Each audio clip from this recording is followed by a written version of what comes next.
సబ్బవరం మండలంలోని గుర్లివానిపాలెం గ్రామంలో నెలకొన్న వివాదాస్పద ఇంటి స్థలం విషయంలో శాంతి భద్రతల దృష్ట్యా ఇరు వర్గాలపై బైండ్ ఓవర్ కేసులు నమోదు చేసినట్లు సబ్బవరం తహసీల్దార్ బి చిన్నికృష్ణ మరియు సిఐ రామచంద్రరావు వెల్లడించారు.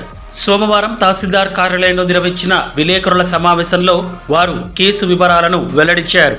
సబ్బవరం మండలం ఆసకపల్లి గ్రామానికి చెందిన ఎర్ర మధుకుమార్ సర్వే నంబర్ 342లో సుమారు 5.5 సెంట్ల ఇంటి స్థలాన్ని కొనుగోలు చేశారు. అయితే ఇదే స్థలం విషయంపై అదే గ్రామానికి చెందిన షేక్ సలీమా, షేక్ శ్రీనివాస్లతో గత కొంతకాలంగా వివాదం నడుస్తోంది. ఈ వివాదంపై విచారణకు హాజరు కావాలని తహసీల్దార్ కార్యాలయం నుండి నోటీసులు జారీ చేయగా సలీమా మరియు శ్రీనివాసరావు సమన్లు అందుకున్నప్పటికీ విచారణకు రాకుండా ధిక్కరించారని తహసీల్దార్ తెలిపారు.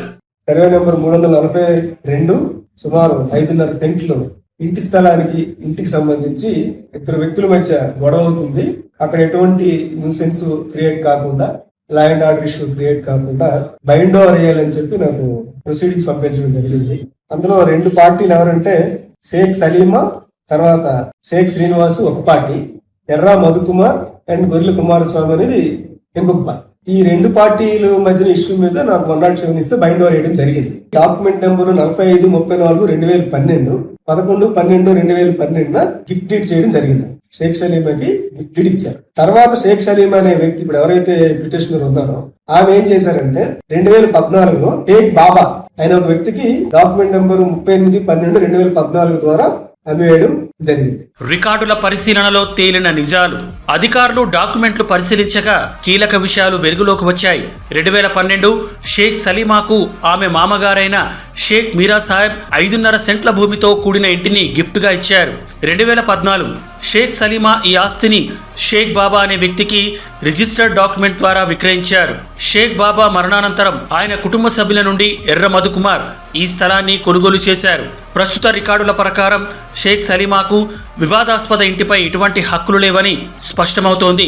షేక్ సలీమా మరికొంతమంది మహిళలతో కలిసి దౌర్జన్యంగా ఇంటి గోడ దూకి లోపలికి ప్రవేశించినట్లు అధికారుల దృష్టికి వచ్చింది. బాధితుడు ఫిర్యాదు మేరకు పోలీసులు, రెవెన్యూ అధికారులు తక్షణమే స్పందించి ఇరు వర్గాలకు నోటీసులు జారీ చేశారు. గ్రామంలో అవాంఛనీయ సంఘటనలు జరగకుండా ముందస్తు జాగ్రత్తగా ఇరు వర్గాలపై బైండ్ ఓవర్ కేసులు నమోదు చేసినట్లు సిఐ రామచంద్రరావు స్పష్టం చేశారు. విచారణ పూర్తి కాకముందే దౌర్జన్యాలకు పాల్పడితే సహించేది లేదని హెచ్చరించారు. ఆధారాల పరిశీలన పూర్తయ్యాక నిబంధనల ప్రకారం అసలైన బాధితులకు తగిన న్యాయం చేస్తామని అధికారులు స్థానికుల విలేకరుల సమావేశంలో తెలియజేశారు.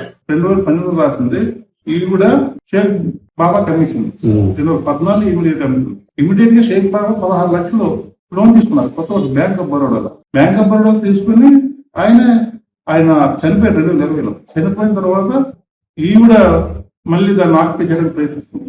డాక్యుమెంట్ ఉండాలి, ఏ రిలేషన్స్ బంధువుల లేదంటే మాకు ఐడియా